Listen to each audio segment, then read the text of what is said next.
Hello again. Good morning, good afternoon, good evening, whatever time it is.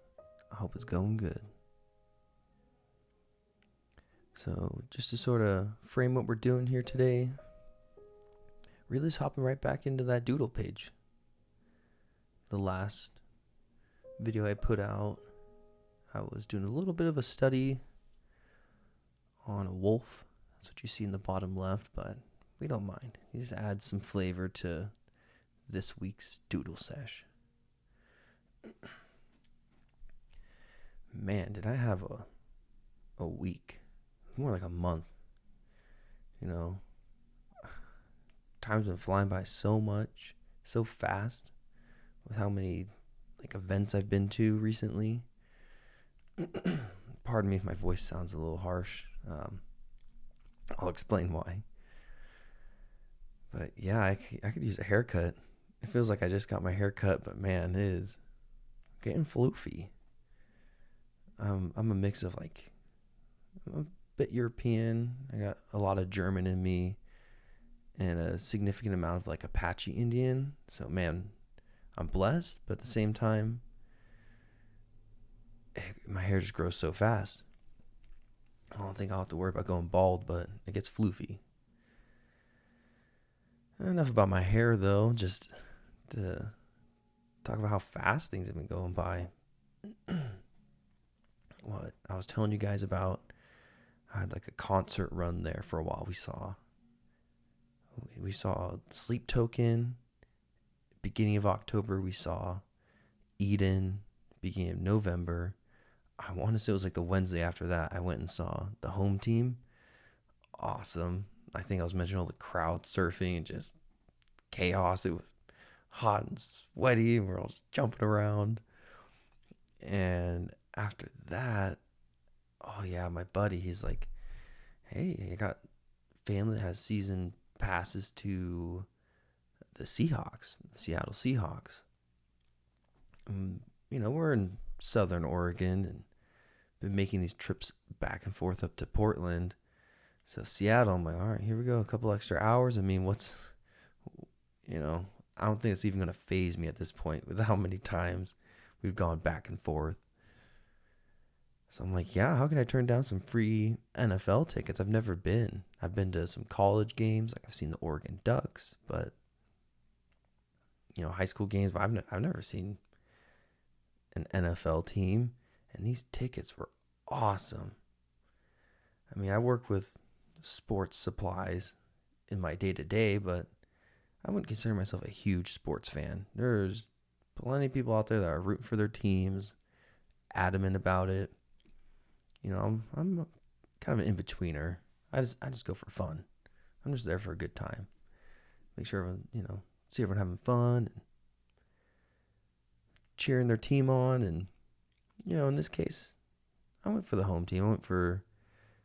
I rooted for Seattle. That's what I'm there for. So we make the drive. I'm getting loopy with how long we've been on the road, and we got up so early. Oh, I forgot about this. So my buddy, I'm calling him the night before. He had a bonfire with some friends. And I'm like, so you're still certain we're driving the day up, the day of, and you're getting up early, right? 4:30 in the morning. Yeah. Oh, I do this for work all the time. He's gonna love me telling this story. I do that all the time. Don't be a lame-o. Just get up and let's go. I'm like, okay. I'm used to getting up early, but this is an hour or two earlier.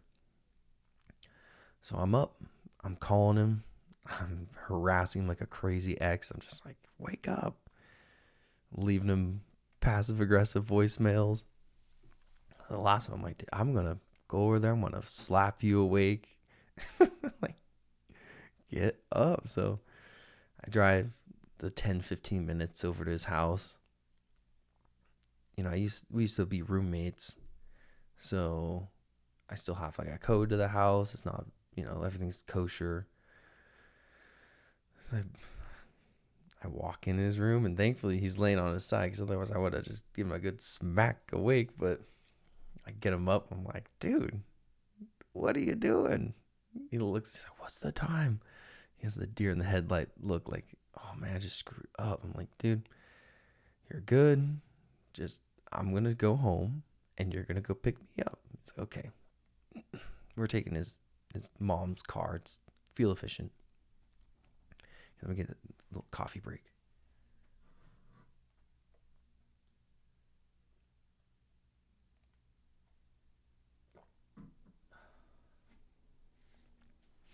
So we hit the road, we get there. I'll spare all the Taco Bell and energy drink talk. That's just a given. So we take the little train in. We're having fun conversations along the way. I'll spare the details there. And yeah, we grab a couple beers. We meet up with his family friends. And we are front row center, like right at the end zone. Maybe like 2 or 3 seats away. We're right there. I'm like, holy cow. I'm like, I'm here for free. I'm wearing a band t-shirt right now. I shouldn't be here, but I feel delirious because I got up so early. But hey, we're here. Oh, how much fun it was. Yeah, we cut ourselves off a little early so we can get home safe. But yeah, all that screaming, I lost my voice. I was starting to sound all raspy. I mean, it was even worse than that. I was getting all prepubescent. But yeah, that was just a good time. So going back to work, I was just exhausted and could hardly talk. I'm like, hey guys, I'll fill you in later. So yeah, I get through the week, and my fiance has we were going to go camping this weekend, but we bailed. She's like, I could just use some rest. I got some work I got to catch up on. I got to stay late Friday night, and where we're going camping is like 6 hours away. It's like, we're going to bail. It's kind of nice, honestly. I mean, as much as I love camping and wish I could have been there, just with how much stuff I've been doing, it was kind of nice. So yeah, we just caught up on some stuff around the house. I'm trying to beat Legend of Zelda Twilight Princess right now. I love Legend of Zelda. I wouldn't consider myself a huge Nintendo guy, but I do like console. And I love Zelda. So I was late. I was like 7 years late to the Switch party. I've already seen all the games come out. I kind of like to stay a little bit behind. You save some money that way. But looking at the Switch 2, there's just not a ton going on. Not for me. I mean, Mario Kart, cool. I'm waiting for a new, mainline Zelda game that's just going to blow my mind. I beat Breath of the Wild, and that was awesome. But I'm worried they're going to lean too much in this whole open world thing. But yeah, that's besides the point. I'm on my playthrough of Twilight Princess right now. I've been going through all the early games up to Ocarina of Time and Majora's Mask. Majora's Mask was one of those that couldn't beat as a kid. I was just stressed out. So even a little stressed out as an adult playing it, just that time limit. But it added a really fun element. And yeah, I'm just trying to go full completionist on some of these games just to cross them off my list. Because I love the art styles. They're always just gorgeous games. But yeah, so that was kind of my weekend. We went on a little walk this morning. Did some shopping yesterday. So we had a nice little mini quiche breakfast. But sort of going back to what we're doing here. The drawings, that one in the middle, is kind of like a cloaked figure. Got the swirls and the tears in his eyes and the circles, just sort of playing on that. Had some fun with the little Fro character. I was really digging what was in that top right there with the squares and the waves and everything. A little bit of vertical lines for this ascension feeling. And then bottom right, got this hand with these fractured and circular bits coming out and storing in the clouds. Just started getting freaky with it, having fun. So sort of riffing off of that first idea I had in the top right, I wanted to play with those rectangle and cube shapes a bit. I kept it 2D, just keep it simple. It was really nice. Like, looking back in hindsight now, I kind of like what was going on with the first version. I think trying to blow it up big sort of made it difficult to keep things simple, keep things within their boundaries. Like a lot of the times when I'm doodling, I'll just start with a circle to just lay out, hey, this is where whatever I'm drawing is going to live. It's not going to go too far beyond these boundaries. And if they do, that's okay. But like the main subject is locked in. It's one of those easy mistakes to make when you're trying to render something really nicely.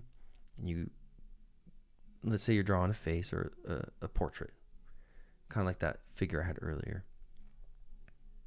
Had I just started drawing it like big, middle of the page, and then gotten to like, let's say the face is huge. Let's say it's like taking most of the page. It's easy to run off the page. So it's nice just to give yourself some space for things to live. So yeah, I just really wanted to toy with this idea. I wanted to contrast the square shapes a bit with some of my, like, I guess you can call them rocks. I like to have the scale be ambiguous. Like, okay, in some of these sketches I've done with these like rocks, for lack of a better word, sometimes they're huge, almost like mountain-like, and sometimes they're small, almost like pebbles. But in this case, I'm imagining like these rectangles almost being like a shale kind of rock, like oceanic, kind of monolithic looking, like they belong there, they don't belong there, and then having some like waves around it. And I liked how the waves turned out in the first like thumbnail sketch of it. I thought it looked more like a roaring ocean, whereas in this case I kind of ran out of space, so it turned more into like a little bit of like a obscure flow around it near the end. But yeah, just really having fun with this. This is video 4. Trying to make this a weekly thing, with how busy I was. I've been trying to record these on Wednesdays and get them out the latest Sunday. But in this case, my voice was toast. It's absolutely gone. And it just worked out that we stayed home this weekend. So I'm like, you know what? I'm going to take it easy. We had a nice slow morning. I slept in. And, give me some time to get my voice back. But, oh man, another side tangent.